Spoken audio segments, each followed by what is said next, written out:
Olá, meus amigos, tudo bem?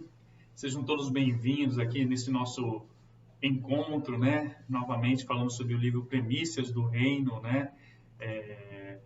Psicografado pelo médio Divaldo Franco, né? Pelo espírito Amélia Rodrigues, tá certo? Hoje nós vamos continuar o nosso estudo, vamos estudar o capítulo 17º, que fala da Rede Viva Magdala, né? É a história, a linda história de Maria de Magdala, que traz muitas reflexões para todos nós, né? Todos nós que somos cristãos, mas que temos as nossas mazelas, temos nossos erros e que muitas vezes, no decorrer da nossa jornada, enchemos os nossos corações de culpa, muitas vezes não nos achamos dignos, né, sequer de elevarmos nosso pensamento a Deus, né, a Jesus, ou orar.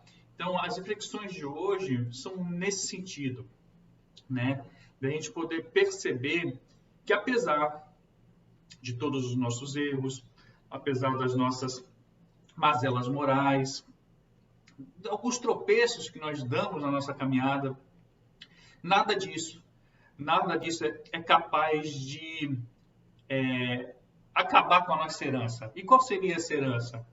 A herança do nosso Pai, né? Qual seria a herança do nosso Pai? O amor que Ele sempre põe à nossa disposição. Então é importante que a gente faça essas reflexões para que a gente possa compreender realmente tudo isso, né? Que essa linda história vem nos trazer, tá bom? Então eu vou, antes de mais nada, como de costume, iniciar o nosso estudo com uma prece, né? Então eu pediria a todos vocês que nesse momento elevasse o pensamento ao Mestre Jesus, né? Gratos por estarmos aqui, né? E que nós possamos ser intuídos, inspirados a fazer boas reflexões e a extrair ao máximo dessa história maravilhosa que é a Rede Viva de Magdala, do livro Premissas do Reino. Tá bom? Então vamos lá. Vamos fechar nossos olhos agora nesse momento e abrandando nossos corações, acalmando os nossos pensamentos, vamos chegando a esse estudo. Vamos nos colocando à disposição para esse momento maravilhoso, onde teremos a oportunidade de presenciar os atos de amor de Jesus para a pecadora de Magdala. Que possamos, Pai querido, absorver todos os ensinamentos emocionantes que o Senhor nos traz nesse livro. Que possamos, exemplificando isso em nossas vidas, continuar caminhando, né, apesar dos tropeços, apesar das dificuldades, tendo certeza que o Senhor não nos julga, que o Senhor está sempre ao nosso lado, nos impulsionando a caminhar em sua direção, ao seu lado, em caminho da redenção, retornando para a casa do nosso Pai. Fique conosco, Pai querido, hoje e sempre, que assim seja. Que assim seja, meus amigos. Então vamos lá. Hoje nós vamos fazer essas reflexões. Eu vou procurar ler um pouco do texto, né? Um pouco diferente do que eu tenho feito. Eu vou ler um pouco do texto, porque é um texto longo, mas eu vou fazer, não ele todo, eu vou mostrar um pouco do que está se passando e vou relatando, para que a gente possa fazer realmente desse estudo algo mais dinâmico. Tá? Então, o estudo começa dizendo assim: a emoção desbordava em lágrimas enquanto sentada à entrada do sepulcro aberto da rocha, conjecturava da seguinte maneira: que acontecera? Para onde o teriam levado e por que o transladaram daqueles sítios do silêncio da noite? Então ali começa com a história de Magdala, que teria ido ao local onde estaria sepultado Jesus, e chegando lá o corpo dele não se encontrava. Então ela realmente entrou num profundo desespero, uma profunda inquietação para entender para onde haviam levado. Nesse contexto, ela lembrou, né, que Jesus havia dito a ela que ele retornaria, Então ela pensou: será que ele voltou? Será que ele não voltou? Será que levaram? Então ela ficou reflexiva. E as pessoas que ali estavam com ela também não se sentiram tranquilas com relação ao desaparecimento dele, né? Então estavam lá atemorizadas Joana de Cusa, Maria, mãe de Jesus, né? E as outras companheiras, né? Que desceram depois disso para a cidade para informar o que tinha acontecido aos outros companheiros, né? Informar sobre o desaparecimento do Rabi, né? O desaparecimento de Jesus. E assim foram. E Maria ficou lá naquele lugar, chorando, triste, ainda reflexiva por tudo o que tinha acontecido. E aí o texto continua. Pedro e João subiram o monte ansiosos e constataram realmente aquilo. Então, depois de que Joana de Cusa, Maria e as outras companheiras haviam descido, Pedro e João subiram lá e constataram realmente os fatos, né? Que tudo que tinha sido dito era verdadeiro, né? Então ele dizia assim: os lençóis com as substâncias aromáticas do embalsamento no túmulo vazio, o lenço e a pedra afastada. Ou seja, existia a pedra empurrada, né? Como se alguém houvesse aberto o jazido, o túmulo, que eram feitos em cavernas naquela época. Então havia sido aberto e o que restava era apenas o lenço, né, o túmulo vazio e o lugar da forma que eles estavam, né? Então, aqueles acontecimentos de imediato trouxeram realmente muita surpresa e muita dor, né? Porque, poxa, eles tinham acabado de passar por tudo aquilo que eles tinham passado, né? E agora o mestre, o corpo do mestre havia sumido e eles não conseguiam entender por que aquilo tinha acontecido, né? Então,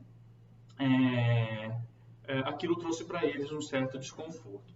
Então, continuando, voltou-se para trás, pro entre lágrimas, viu a poucos metros um homem que lhe perguntou. E aí, aqui já estamos falando da parte de Magdala, que continuou naquele lugar chorando, né?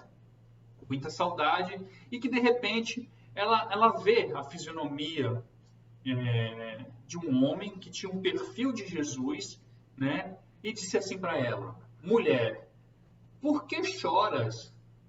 Quem buscas? Aí ela sentiu, ela percebeu aquela voz, viu naquele perfil, né? Que parecia ser o dele, e ele falou ainda: Maria. E ela respondeu: Rabone, né? Que era assim que ela se dirigia a ele, ao Rabi. E, deslumbrada, ela percebeu que era Jesus. Jesus cumpriu a sua promessa, ele retornou, né? E ele falou simplesmente assim para ela: não te detenhas, não te detenhas.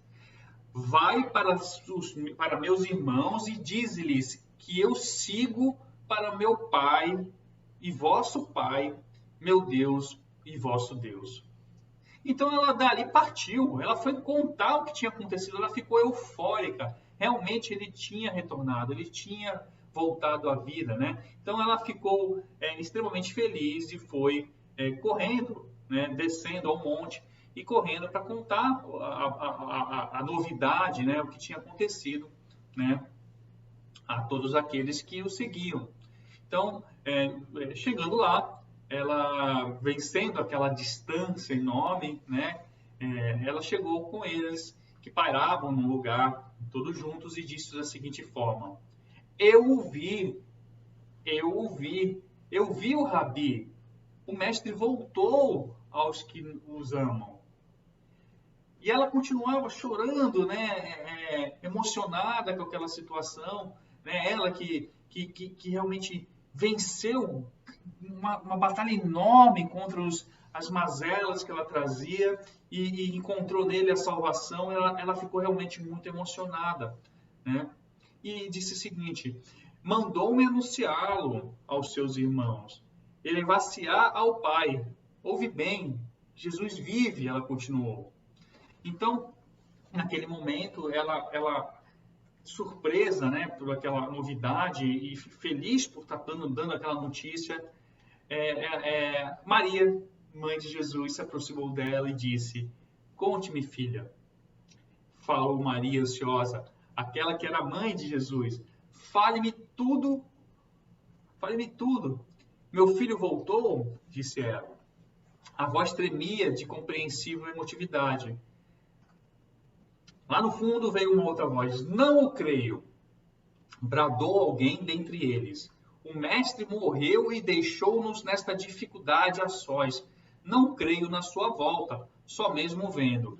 E nós sabemos que essa falha, essa fraqueza na fé, ela é muito natural em nós, homens, né, de poucas fé, que só acreditamos naquilo que se materializa na nossa frente, assim como nós. Tinha um seguidor que não acreditou nas palavras dela. Né? Não continuou, e continuaram, né? E continuou. Ele relanceou os olhos muito brilhantes pelo recinto, procurando o contraditor. Ela, na verdade, buscou pelo recinto, querendo saber quem é que estava falando aqui. Ele avançou em sua direção, face contraída, né? Com realmente contrariado, né? Ainda lhe disse o seguinte: mesmo que ele viesse, deu uma pausa, disse o seguinte: iria apresentar-se a quem? Certamente que a Simão, que ele elegera para conduzir-nos, ou João, a quem sempre distinguiu com seu amor, ou mesmo a sua mãe. Então, ou seja, ele, mais do que não acreditar no que Maria de Magdala estava dizendo, ele colocou em xeque a pessoa dela.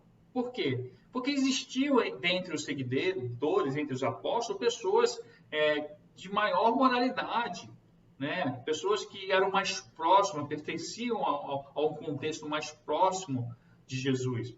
E ele achou meio que fantasiosa aquela história, não acreditando. E ele continuou.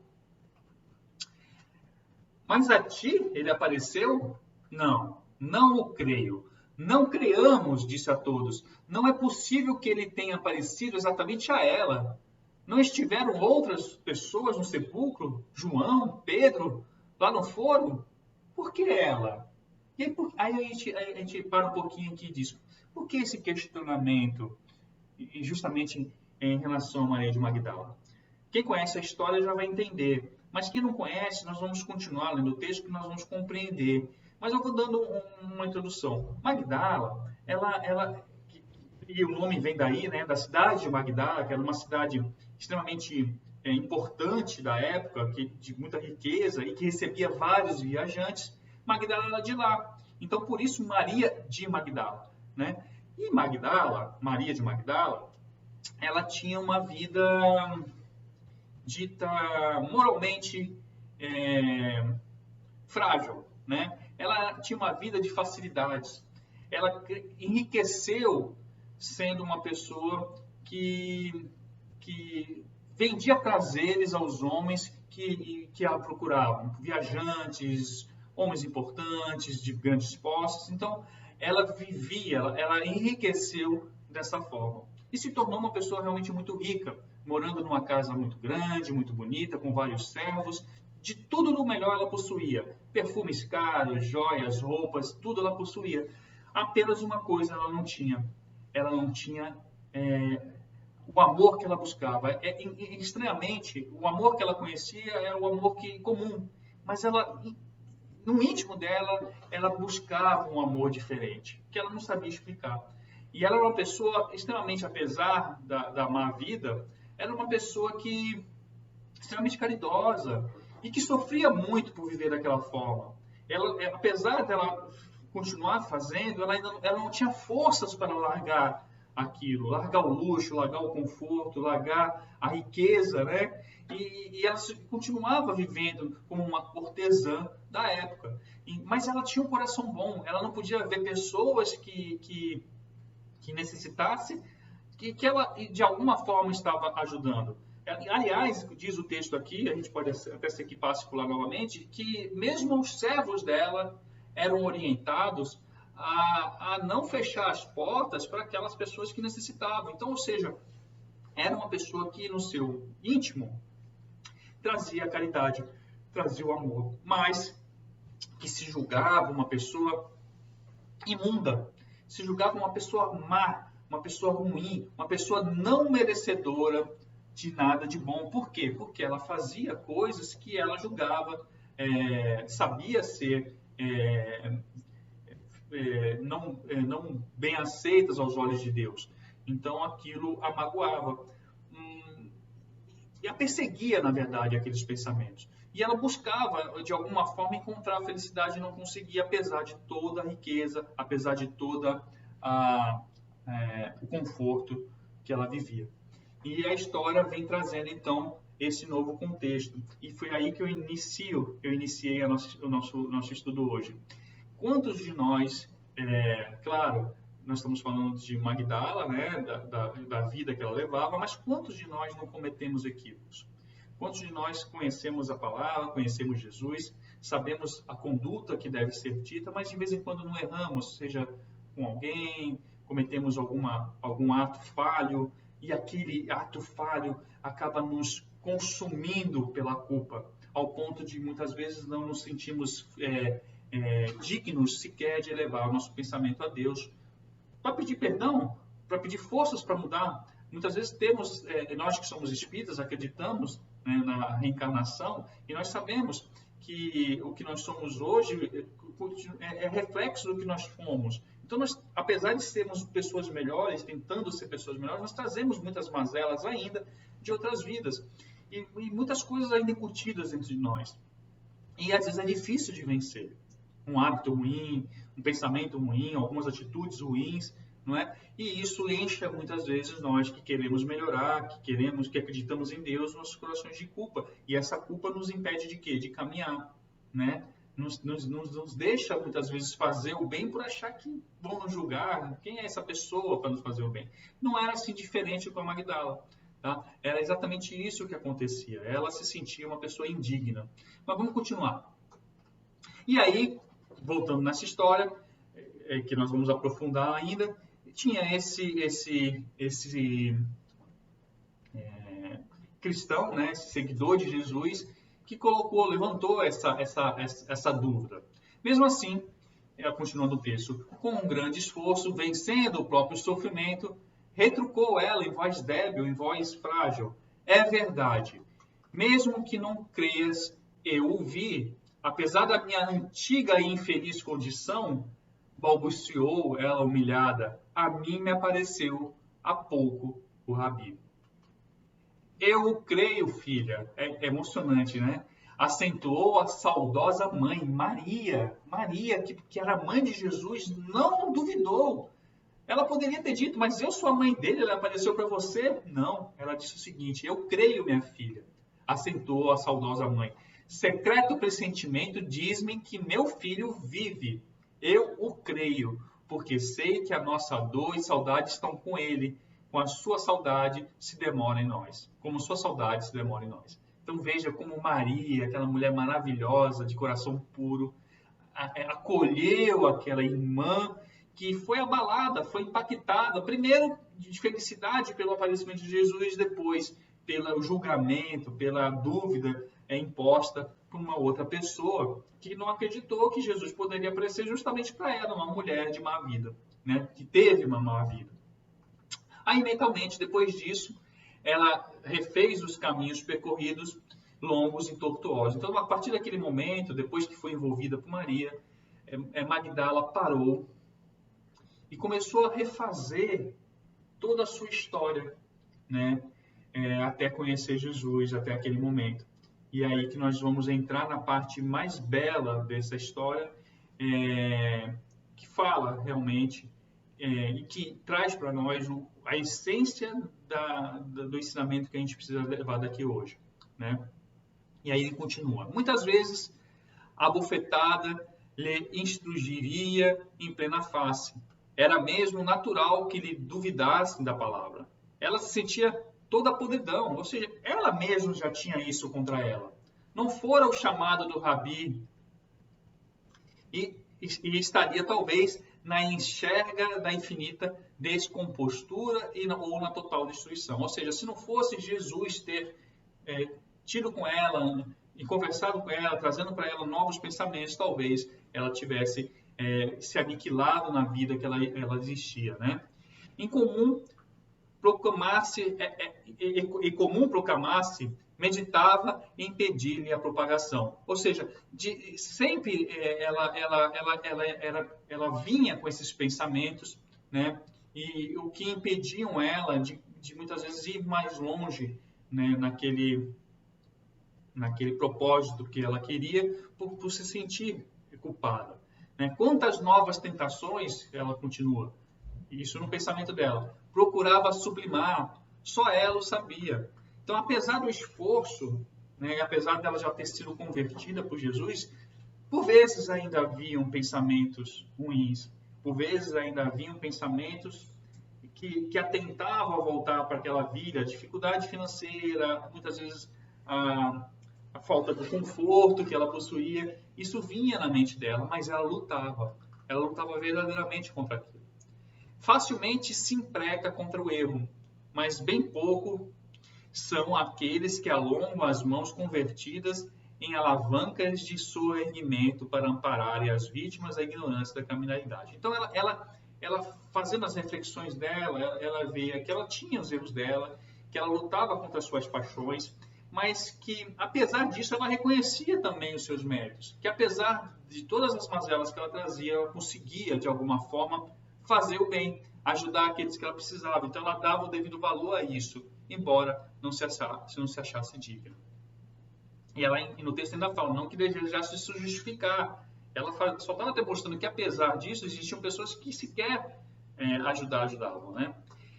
E Magdala, seu nome e sua vila faziam parte integrante do roteiro de degradação da cidade. Então, aqui o texto vem falando, né, que várias pessoas, como eu disse há pouco, visitavam aquela cidade, por ser uma cidade importante, uma cidade rica, e vários comerciantes, né, vários mercadores, aventureiros, iam até lá buscando aventuras, buscando prazeres, e não tinham como ir e não buscar a sua casa, que era uma casa cortesã que servia a esses prazeres. Né? Então, ela recebia na sua casa, que era uma estação de repouso, viajantes, nobres gregos, romanos, babilônicos, enfim, fenícios, todo tipo de pessoa que passava por lá e que buscava aquilo que ela podia oferecer, aquilo que ela oferecia no seu recinto. Então, na cidade onde ela vivia, ela era realmente reconhecida por pessoas como uma pessoa de má vida, né? Ela era reconhecida como uma pessoa que ganhava a vida de forma imoral. Mas vejam, amigos, a maioria das pessoas que faziam isso não conhecia o seu coração, não conhecia os seus sentimentos, não sabiam aquilo que ela passava internamente, tampouco os arrependimentos que ela tinha. Não sabem como ela chegou ali, só sabem que ela vivia daquela forma e por isso a julgavam. E Jesus, ele vem nessa história trazendo uma coisa bem diferente, né? Ele vem uma reflexão forte, tentando separar o ego, né, da pessoa. Porque nós podemos errar. E o erro que nós cometemos não nos faz, por conta disso, uma pessoa ruim, um escárnio da sociedade. Né? Porque se nós não pudermos errar e tentar corrigir, onde estaria o amor de Deus aí? Né? Então Jesus veio trazendo isso. Né? Jesus veio trazendo isso. Então as pessoas do muro para fora a julgavam muito. Muitas vezes pessoas até hipócritas. Muitos do que a julgavam frequentavam a sua casa. Então vejam, realmente não era fácil. E essas reflexões são importantes para nós, né? E aí o texto vem trazendo, né, que a noite sempre lhe fora comparsa discreta, pois que ao cair das sombras e ao acender das lâmpadas e tocheiros, a velha porta do carvalho nos muros externos dava acesso àqueles que na via pública, por preconceitos e hipocrisia, exibiram a honra de apedrejá-la logo houvesse ocasião. Ou seja, ela vivia sempre em constantes ameaças. Era uma mulher de má vida, passível de ser apedrejada. Né? Por quê? Porque ela muitas vezes ajudava homens a adulterarem. Né? E ela não é a mesma mulher daquela passagem, não, da mulher adúltera, não. Tá? Mas por viver uma vida assim, desregrada, ela tinha como era costume da época, o receio de que isso pudesse acontecer. Então, ela possuía, dentro da sua casa, dentro da sua vivenda, como diz o texto, um conforto muito grande, né? Então, relata o texto que tinha joias exóticas de alto preço, perfumes caríssimos, né? Tapetes persas e tapetes babilônicos, né? Arcas abarrotadas de sedas, então coisas que naquela época eram muito valorizadas, né? Então, na imensa residência dela, cheia de preciosidade, sentia-se, no entanto, vazia. Ela se sentia-se vulgar, ela se sentia atormentada. Apesar de todo o conforto material dentro dela, ela possuía um vazio muito grande. Porque faltava encontrar ela algo que a preenchesse, um amor que enchesse aquele coração. E ela sabia que não era um amor comum, como esse que comumente se costuma ter. Era um amor diferenciado, mas ela não sabia como encontrar. Né? Então, por ser muito julgada, ela acabava ficando naquele lugar, dentro da sua casa, isolada, sem ter muitos relacionamentos, né, de amizades fora daquele ambiente. Diziam-lhe, e o texto fala, diziam-na endemoniada e temia sê-lo. Olha só, diziam que ela era endemoniada e ela, por conta das suas culpas, temia sê-lo. Entende? Então, vejam como ela realmente por dentro sofria. As mulheres, talvez mais felizes, além de seus muros, invejavam-na, detestando-a, ao mesmo tempo que os homens inquietavam-na e perseguiam-na. Então, existiam as mulheres que a invejavam, né, por conta da riqueza, ou até mesmo por ter uma certa curiosidade ou vontade, e existiam os homens que, embora a criticasse, também viviam a procurá-la, né? Não dando o valor dela como ser humano, apenas sim como objeto por conta da vida que ela levava. Então ela tinha ânsia de paz, né? O livro traz bem isso, tinha ânsia de paz, uma imensa busca, né, por um amor, né, que secretamente ela trazia, e que ela buscava encontrar, mas sem saber aonde. Porque o amor que ela conhecia, em verdade, não era amor, era luxúria e dissabor. Porque todas as vezes que ela se relacionava com alguém, por conta dos interesses, ela, ao acabar ou se distanciar das pessoas, restava o vazio, restava o dissabor, restava o arrependimento. Então eram relacionamentos, como é que eu diria, frágeis, que não existia sentimento, não existia reciprocidade, era apenas por conveniência. Então aquilo não preenchia o coração daquela mulher.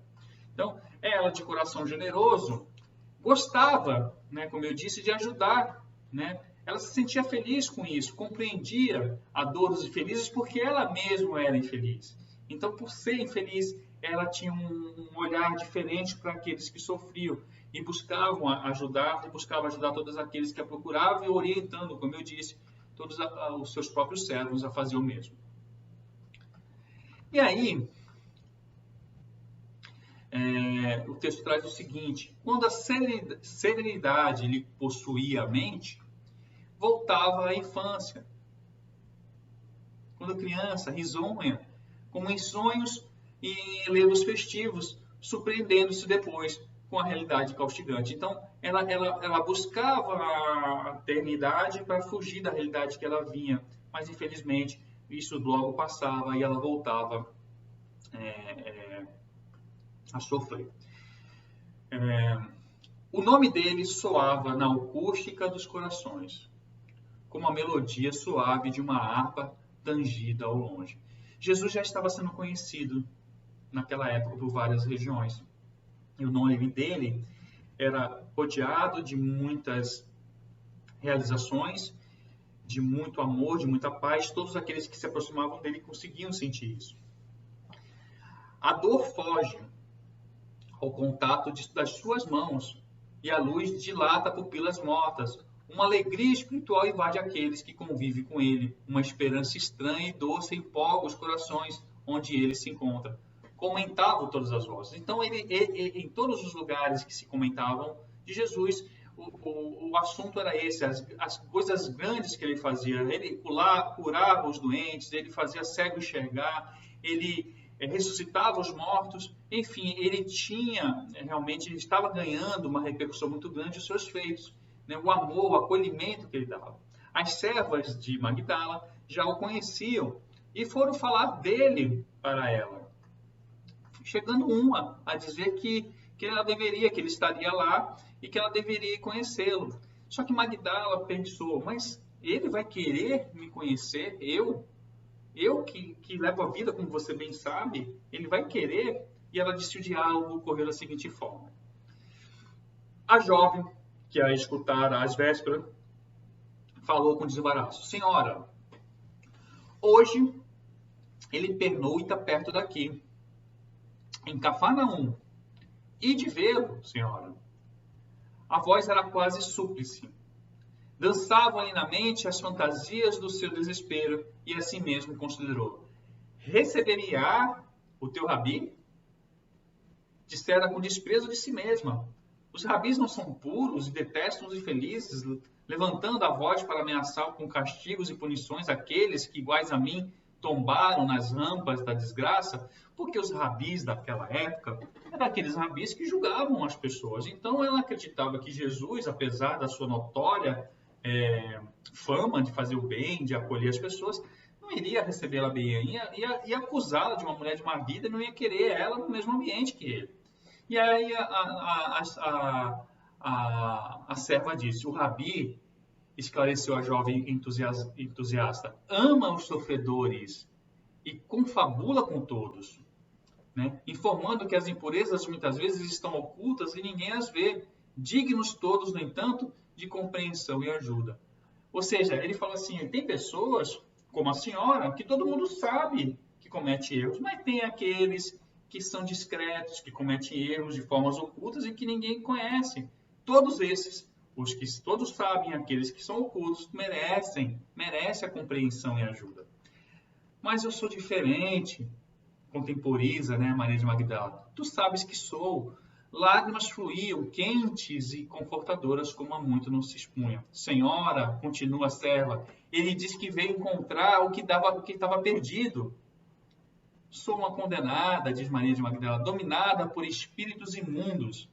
Ele é a porta da redenção, disse a serva. Vamos, senhora, ele vos receberá. E aí, dito aquilo, ela reflexiva resolveu, né, realmente ir ter com Jesus. E o diálogo foi bem breve, né? Toda uma vida, porém, naquele momento, diz o texto, embora tenha sido breve, passou por aquele diálogo, né? E ao retornar do diálogo, a Maria de Magdala já não era mais a mesma. Ela conseguiu se transformar com apenas um diálogo, apenas uma conversa com Jesus. Por quê? Porque ela já estava apta para a mudança. Ela já queria aquilo, ela já buscava aquilo. Ela só não sabia o caminho. E Jesus era o caminho. Jesus era a verdade. Jesus era a vida. Então, ele trouxe para ela o caminho.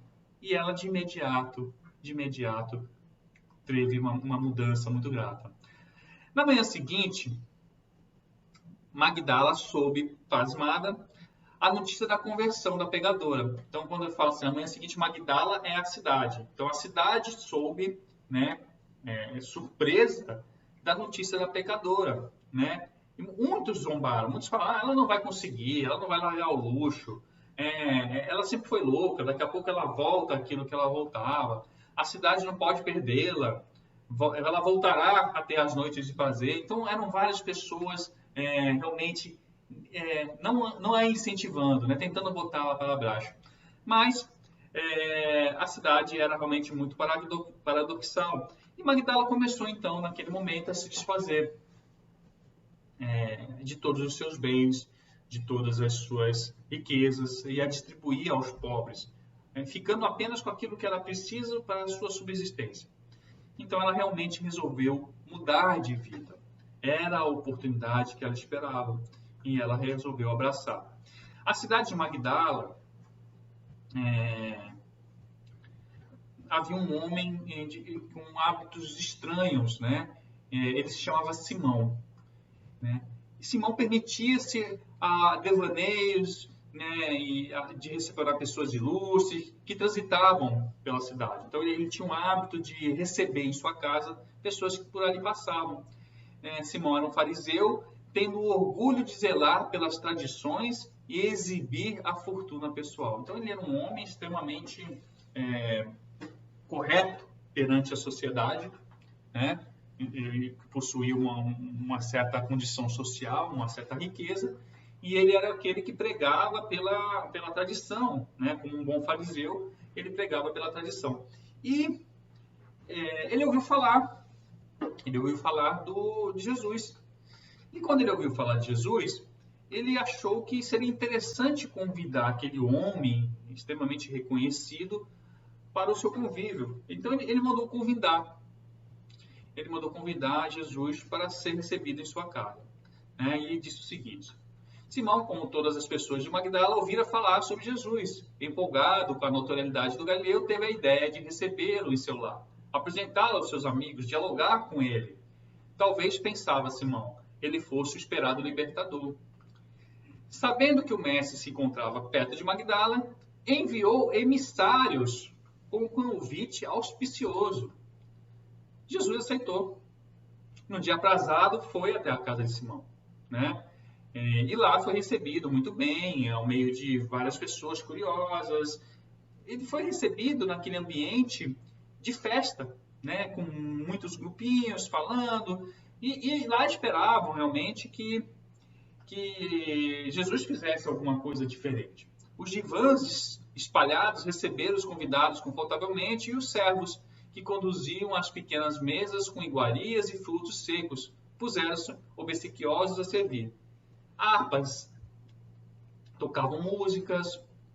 No entanto, o ar estava pesado. Simão olhava, né, de esquelha o estranho, que parecia distante, porque Jesus estava num ambiente que não lhe pertencia, não era bem aquele lugar que ele buscava, que ele acostumava a conviver. Ele vivia de forma simples, de forma contida, e ele foi recebido num lugar com abundância, né? Então ele ficou em silêncio, mas ele sabia por que ele estava em silêncio, né?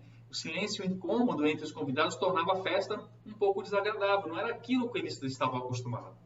As motivações de palestras redundavam em respostas monossilábicas, sem interesse. Então, tudo que se perguntava a Jesus, ele respondia de forma lacônica, rápida, objetiva, né? E quase ao fim da festa, quase ao fim do banquete, ouviram-se gritos e vozes em altercações violentas, quando subitamente irrompeu a sala adentro a figura desgrenhada e chorosa de uma estranha mulher.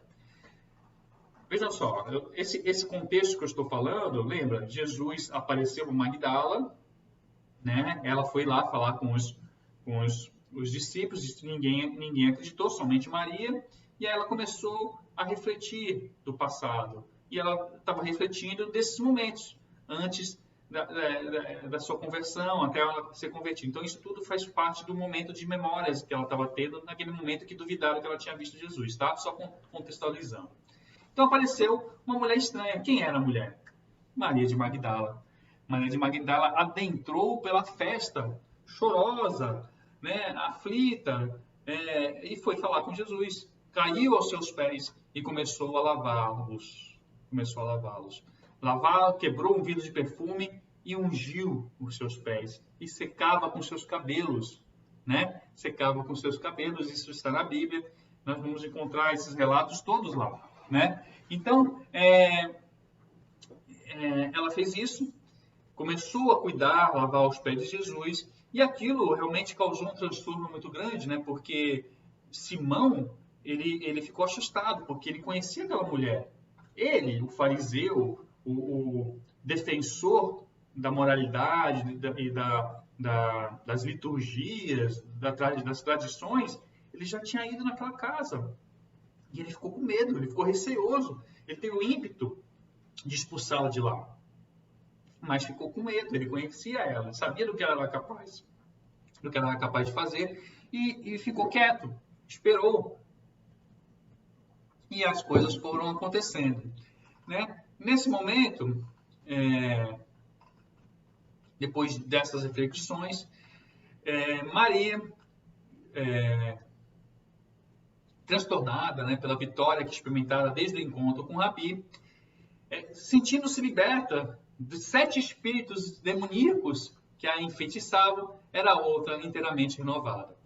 Quanto sofrera sob o jugo daqueles irmãos, né? Mortificações, desespero sem nome, crises terríveis de languidez e pavor experimentaram nas suas malhas cruéis.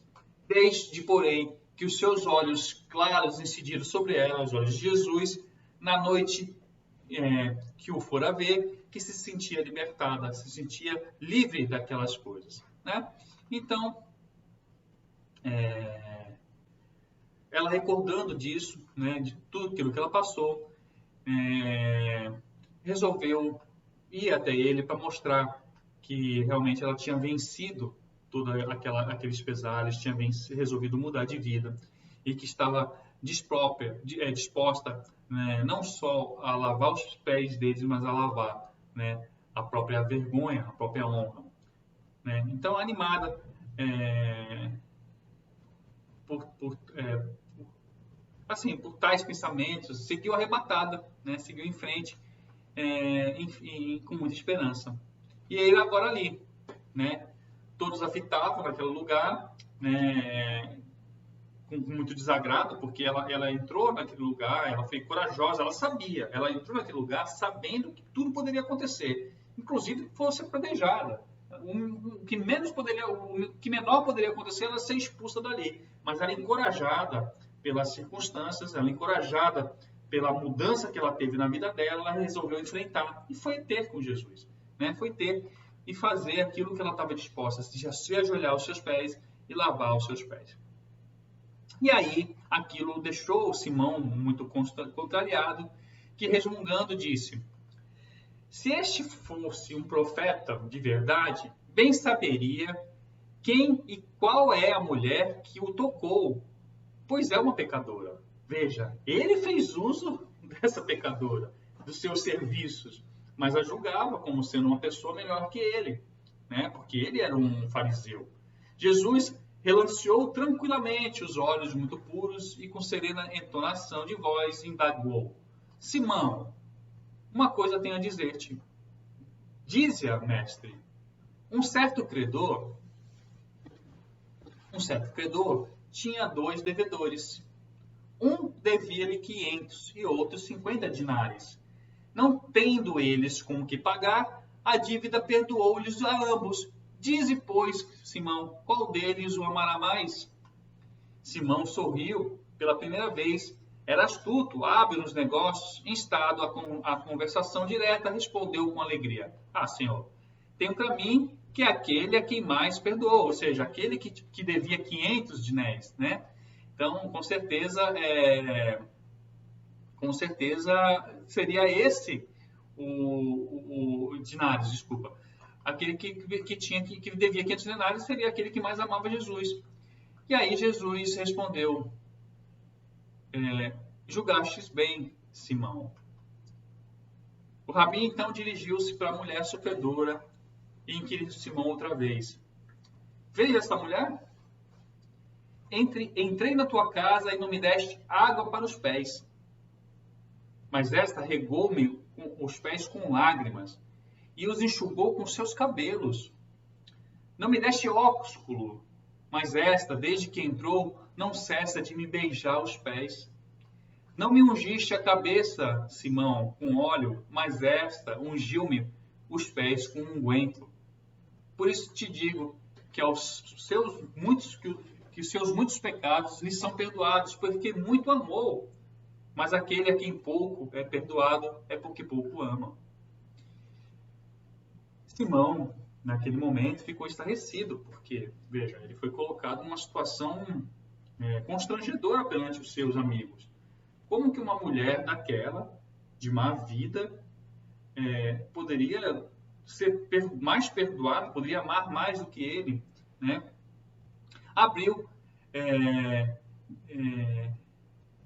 de forma desmensurada os horas e fitou o rabi. O mestre pôs-se de pé e, oferecendo as mãos à pecadora, falou com doçura. Os teus pecados te são perdoados. Vai-te em paz. Então, depois daquilo, depois do constrangimento que passou Simão, Jesus levantou, mandou que ela levantasse, e ela assim o fez. Ela levantara-se de um salto, exuberante de felicidade, explodiu, sonora gargalhada, como chegara a correr, né? De lá desapareceu de Magdala, e todas as tardes, porém, ela ia e começava a ajudar, a servir aqueles que precisavam, sendo olhos para aqueles que não enxergavam, né? Mãos para aqueles que não a possuíam. Então, ela renovou a sua vida e colocou a servir aqueles que necessitavam, né? Há poucos dias, entrara com os demais galileus, jubilosa a Jerusalém. Havia, porém, tanta tristeza nele, ao cavalgar com o jumento, que se entristecera também, né? Então, continuou repassando, e aí ela continuou fazendo, aqui o livro traz fazendo as reflexões que ela fazia, né? Continuou repassando os acontecimentos pela mente atribulada. A denúncia de Judas, ela pensou a denúncia de Judas, a prisão dele, o julgamento arbitrário, a caminhada para o Monte da Caveira, daria a vida para ter-lhe diminuído os sofrimentos. Ou seja, ela começou então, depois de feitas as reflexões de toda a história que ela passou, né, desde a vida que ela levava até o arrependimento, até a conversão, e ela falou, poxa, sofremos tanto, Judas o traiu, ele daria a vida por nós, e ela também daria por ele. Quando, com as outras mulheres que o seguiam, o vira cair, correr sustentado. E ela vai levando para aquele momento da crucificação, né? Ela trouxe agora os pensamentos dela para cá. Ele, estoico e sublime, como sempre, lhes falou por entre lábios macerados e feridos. Filhas de Jerusalém, não choreis por mim, chorai antes por vós mesmas e por vossos filhos. Né? Entre meio gargalhadas, né, zombeteiras que existiam naquela época, né, ele foi crucificado. Ele foi crucificado antes as lágrimas de sua mãe e a dela própria, né? E ele ficara ali no madeiro da infâmia, fitando em xangue, né, machucado, ferido, nos instantes extremos, receara enlouquecer de dor ao lado da sua mãe Maria, quando notou que a cruz, símbolo tradicional de punição, se tornava a rota eloquente de sublimação, após ele, uma ponte para a imortalidade. Então, o que era um símbolo de dor, de sofrimento, aquela cruz, como até hoje o é um símbolo da imortalidade. Quando a cabeça dele pendeu, quando ele realmente ali desfaleceu, desejou cingir-lhe outra vez os pés e escutá-los com ternura, mas sentiu-se imobilizada. Abriu os olhos doloridos de chorar ante as recordações. Bom ânimo, filha, falou ternamente a mãe sublime. Maria a confortou. As nossas dores estão com ele. Eu o vi, mãe, gaguejou. Eu o vi. Creio, filha. Creio sim. Sei que meu filho vive. Sei que meu filho vive. Então, naquele momento, depois daquelas lembranças, até a hora da crucificação, né? Então, ela fez as reflexões todas, até chegar no momento da crucificação, quando então ela abriu os olhos e deparou com o acolhimento de Maria novamente, que passou a confortá-la.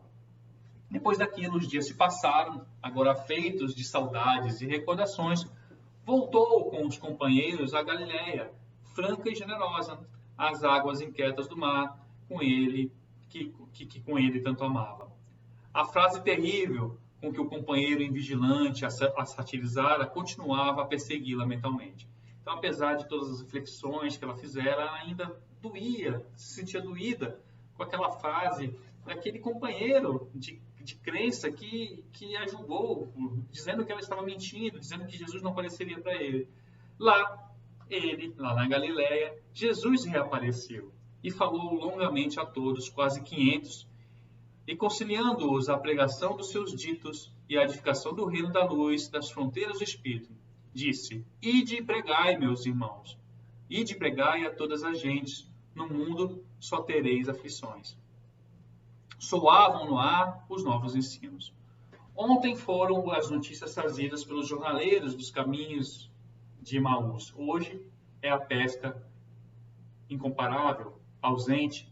Ele jamais estivera tão próximo e continuava a inundar os corações com a sua presença inconfundível. E apesar de não estar mais fisicamente, ele continuava a estar presente na mente de todos com seus ensinamentos. Era um mistério que para eles conversava. 40 dias depois dos terríveis acontecimentos, ele apareceu à sua mãe e aos 11 que estavam em Jerusalém, e levou-os até Betânia. Todos o seguiram ansiosos, felizes, como todos os dias idos. Não era, porém, a jornada como outrora. Entre eles havia felicidade e também temor. Claro, como é que seria a vida dali para frente sem Jesus? A felicidade do reencontro e o temor da fraqueza de que deram mostras. Por quê? Porque a fé deles se mostraram extremamente vacilantes. Eles que se acreditavam prontos por seguir Jesus, se perceberam quando eles estavam distantes, homens de pouca fé, né? Então eles tinham receio do porvir, né? Chegando ao cume da montanha, com a cidade resplandecente aos seus pés, os companheiros perguntaram a Jesus: Senhor, restaurarás tu nesse tempo o reino de Israel? O mestre olhou-os com aquela tristeza do passado. Amigos, ainda não compreendiam qual era o seu reino, né? Os amigos ainda não compreendiam, né, o seu reino. Um reino sem dimensão geográfica nem política, né, a perder-se nas galáxias do firmamento, da imensidão, do infinito. Eles não conseguiam compreender o reino de Deus. E aí então respondeu-lhes com acento de excelsa compreensão: Não vos pertence saber os tempos e as estações que meu Pai estabeleceu. Ou seja, não vos pertence saber os tempos e as estações que meu Pai resplandeceu. Receberás as virtudes do Espírito Santo, que há de vir sobre vós, e semeeis testemunhas, tanto em Jerusalém como em toda a Judéia, Samaria e até os confins da terra. Ou seja, como até hoje nós cristãos falamos sobre Jesus. E o Espiritismo veio desmistificar muitas das coisas que ficaram no passado e está propagando ainda mais essa ideia, né, para Jesus. E nós estamos aqui até hoje, né, falando sobre ele. Todos estavam com os olhos fitos nele e só então perceberam que ele acendia lentamente as mãos, voltadas para eles num gesto diáfago. As vestes luminosas até desapareceram nas alturas. A partir daquele momento, Jesus desapareceu. Depois de lutas tirasantes consigo mesmo, experimentou a soledade e o abandono quando todos se foram a pregar, a viver a mensagem. Então, nesse momento, Maria de Magdala, depois de tudo que ela passou, ela sentiu o abandono.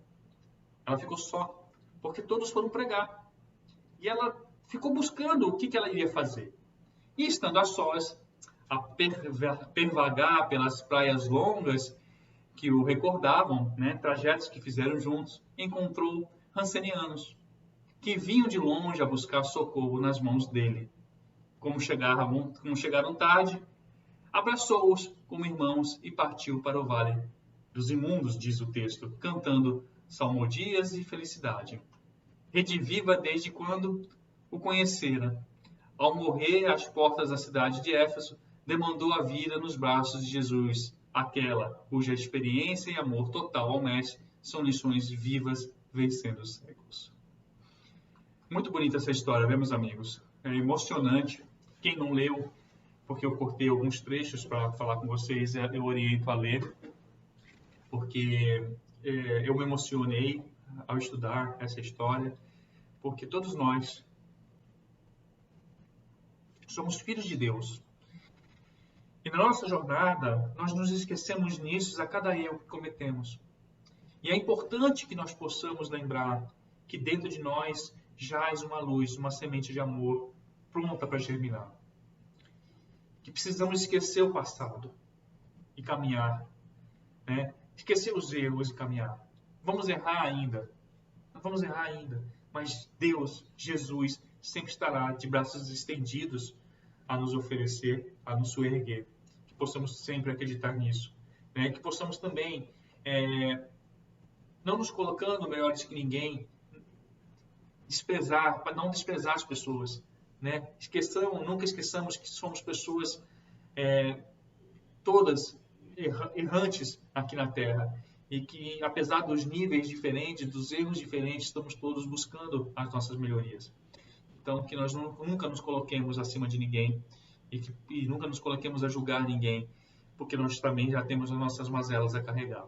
Então, amigos, muito obrigado. Esse foi um estudo maravilhoso. É o meu último estudo desse livro e que eu fiz com muito prazer. Obrigado pela oportunidade. E vamos encerrar, né, emocionado.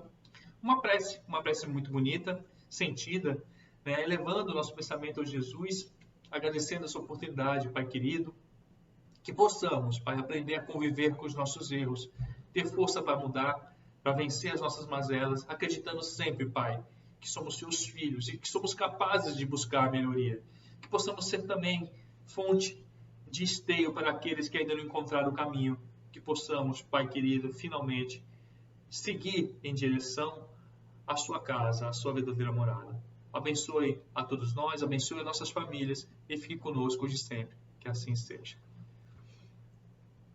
Que assim seja, meus irmãos. Que Deus nos proteja a todos. Até o próximo estudo. Grande abraço.